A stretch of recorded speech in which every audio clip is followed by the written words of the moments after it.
Hello, you just caught me there. Hi, welcome to the Memphis J Motivationals. Boy, am I late. Okay, let's get straight into it. So, the title of today's video is How to Solve a Wicked Problem. Do you know what a wicked problem is? And when I say wicked, I don't mean in the form of like sorcery or witchcraft or something so esoteric. No, I'm not that way inclined. What I do mean is actually this is going to be a class. So pull up your seat and I'm going to try and describe the characteristics of wicked problems. What is a wicked problem? The nature of wicked problems and sources of wicked problems, or otherwise known as sources of wickedness, and how you can overcome wicked problems. The how to, which will show you what you are perhaps interested in. So, this is the Memphis J Motivationals, and I'm your host, Memphis J. Welcome. Here we deal with life in a 360, really. We're here to empower you and give you the tools to have a more purpose driven life and to be more fulfilling. Right, let's get straight into it. So, you might ask yourself, hey, Memphis J, what is a wicked problem if it's not about something more sinister? Well, a wicked problem is a problem that is difficult or impossible to solve because of incomplete, contradictory, or changing requirements that are often difficult to recognize. Okay, so a wicked problem is something that it just pops up on you, and there's no right or wrong answers, and they are, in fact, the nature of wicked problems are they present themselves as very ambiguous, so they're not really clear. They're often problems that require solutions that are based in moral and political reasoning as opposed to traditional scientific and evidence-based solutions. A mouthful. Anyway, let's break it down and attempt to see the nature and characteristics of some wicked problems. So some of them they cannot be easily defined. Do you have a problem, or have you encountered a problem that you cannot really define? You can't put your hands and legs around it. What is this? It's wicked. They have no definite solution. Um, and when there are solutions, they are regarded as better or worse as opposed to right or wrong. Um, you formulate the solution based on judgments as opposed to evidence. Wicked problems do not have an exhaustible set of solutions. Every wicked problem is unique in itself. Um, and there's books been written about this stuff. So if you want to look it up, you can look up Host and Retail, Melvin and Weber, um, from the University of California in Berkeley. They're the ones that first actually coined this term in 1973. And I have a book called Dilemmas in General Theory of Planning. In that paper, Hurst and Melvin detailed very important characteristics, and I'll try to go them quite quickly. So, as I mentioned before, wicked problems have no stopping rule. There's no way to know whether your solution is final. The solutions are not true or false. They can only be good or bad consequences. You cannot immediately test a solution for a wicked problem. Wicked problems do not have a set number of potential solutions. In fact, it's a one-shot operation, in that sense. No violence, but I mean in the sense that because there's no opportunity to learn by trial and error, every attempt counts significantly. Okay.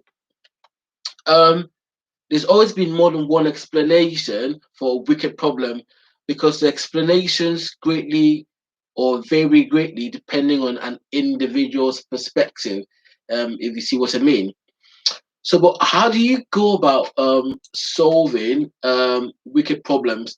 Well, first of all, you need to understand the sources of wickedness. And I know it sounds comical, and everyday parlance we go about, oh, this person's wicked, or oh, that's such a wicked act, or have you ever thought to think about where that word actually came from?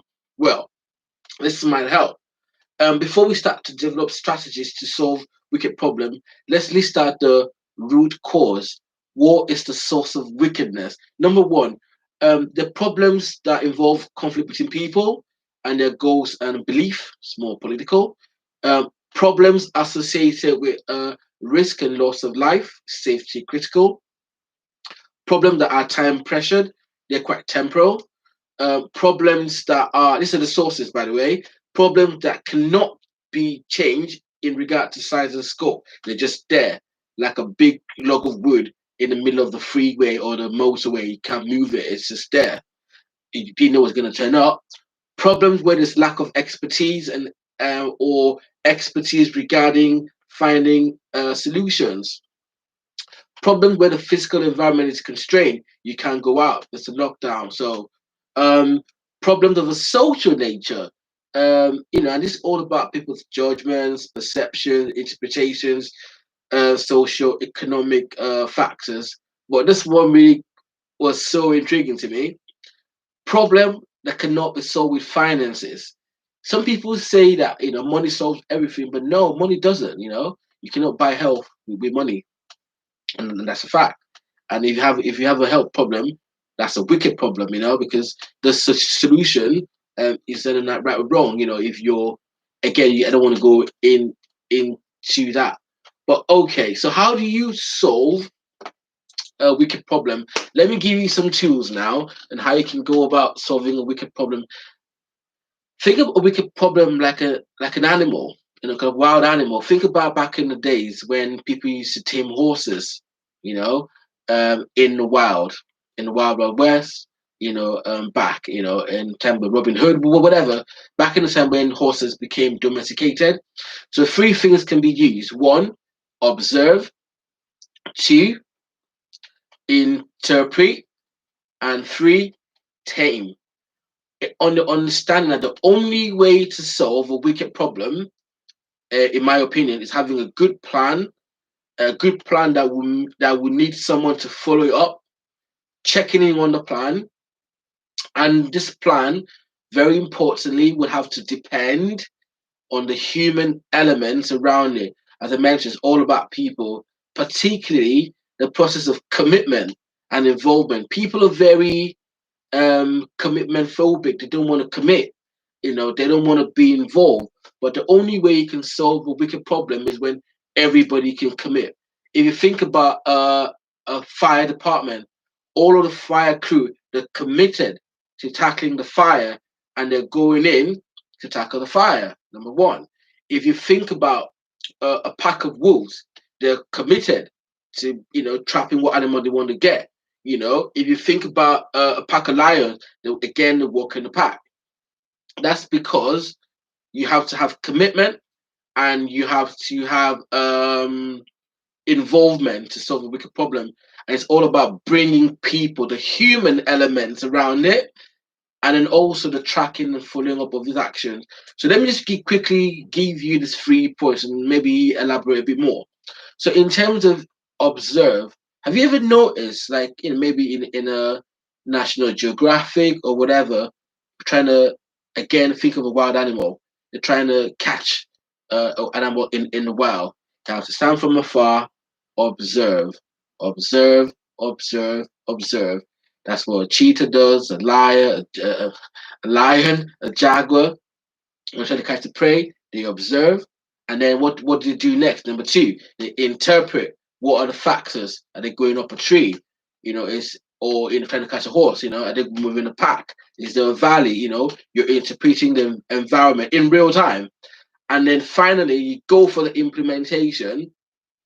But this part, you need to be able to understand that when you have observed, interpret, and move for the tame implementation, you need to be able to take into cognizance what you've observed, the human elements, the human emotions, all of these factors that make problems unique in itself. So the solutions needs to be unique too.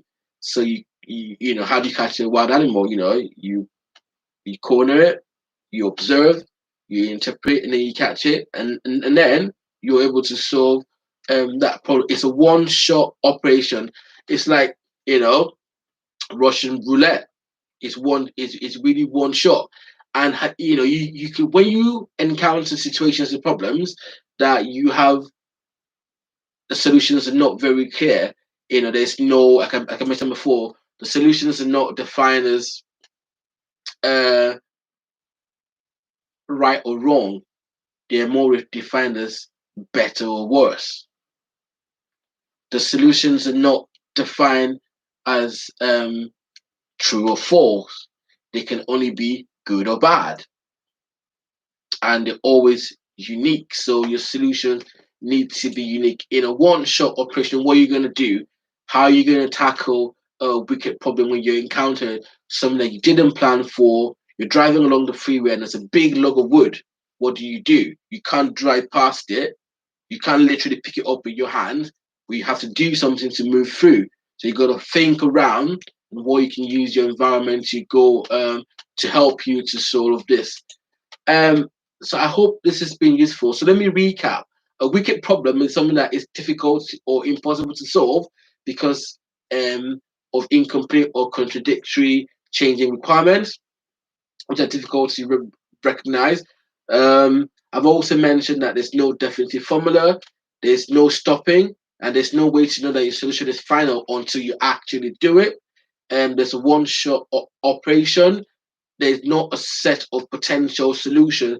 Each problem is a unique solution, and there's always more than one explanation for a wicked problem because the problem would depend on the perspective, the hunter, the hunted, the pack, and the people who are going around it, and more importantly, how you bring out the human elements, the more cognitive, bearing in mind the social environmental context as well. How do you solve a problem, a financial problem, without finances? And I'll leave it with that thought. Thanks for watching. This is the Memphis J Motivationals. Today we've dealt with how to solve wicked problems. Do like, share, and subscribe. And I hope this has been useful.